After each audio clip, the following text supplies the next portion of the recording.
In so many communities around the United States, it truly is easier for kids to get drugs than to get treatment. Our research shows us that kids who abuse alcohol and other drugs are much more likely to come in contact with the juvenile justice system. But ironically, once they get involved with the system, they're unlikely to get help for the very thing that brought them to the attention of the authorities. That's really why Reclaiming Future was developed, to break the destructive cycle of alcohol, drugs, and crime. In 10 communities, we've been working hard over the last 5 years to reinvent the way that substance abuse dealt with in courts, in partnership with communities, treatment programs, families, kids themselves. We've been doing this in 3 specific ways: advocating for more treatment, working to build better treatment, and moving beyond treatment. So we have a wealth of services in place for Christina. The problem is that she is a chronic runner. When she's gone, she's generally out on the street prostituting and involved with drugs, alcohol, and a variety of people. She's only 14? Yeah. 14 years old, so. Good morning, Christina. Before you came to court this morning, our team in your case had a meeting and discussed your case, and everybody made a contribution about what they believe is a correct approach in your case here at treatment court. And the recommendation that's made is that as soon as we can find a bed for you, either at Visions or another program, that you go there for treatment. At one level, you're kind of saddened to see such a young life really off track like that so seriously. What gives you hope right now?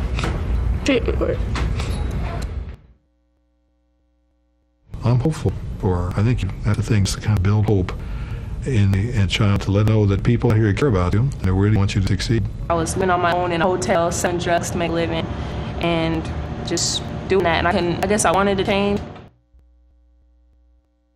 Before we went into treatment, life was pretty rough around here. We couldn't leave money, we couldn't leave valuables, anything laying around him. He was wanting some of his own stuff. He was very aggressive, very hateful, very much in denial. I always felt like people would tell me I had a drug problem, and I'd be like, no, I don't.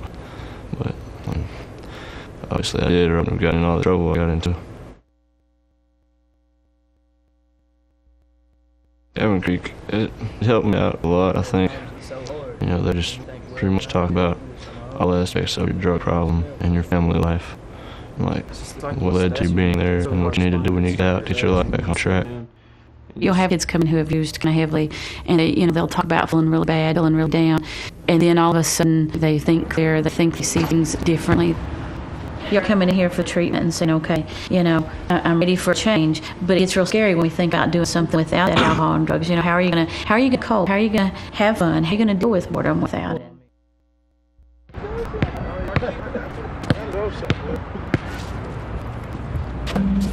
Cole had drug use that he needs to work on, and he just needed not only a probation officer to help him with it, but he needed a mentor to try to help him understand what the drugs do to you, help him along the process. And he realized that I was here to help him. Like another brother to me, man, for real. It was like when we first met, I was probably trying not to open up to him at the beginning, but after a while I started getting used to him, and then we just started kicking it. Going to school, right? Going to school every day. Well, that's good, man. That's good. I'm proud of you. Proud of you, baby. Oh, that was good. Look at that. He wanted to change, and he was on his way, just needed a little guidance and some assistance. So we were there just to try and show him some of the positive things that he was doing.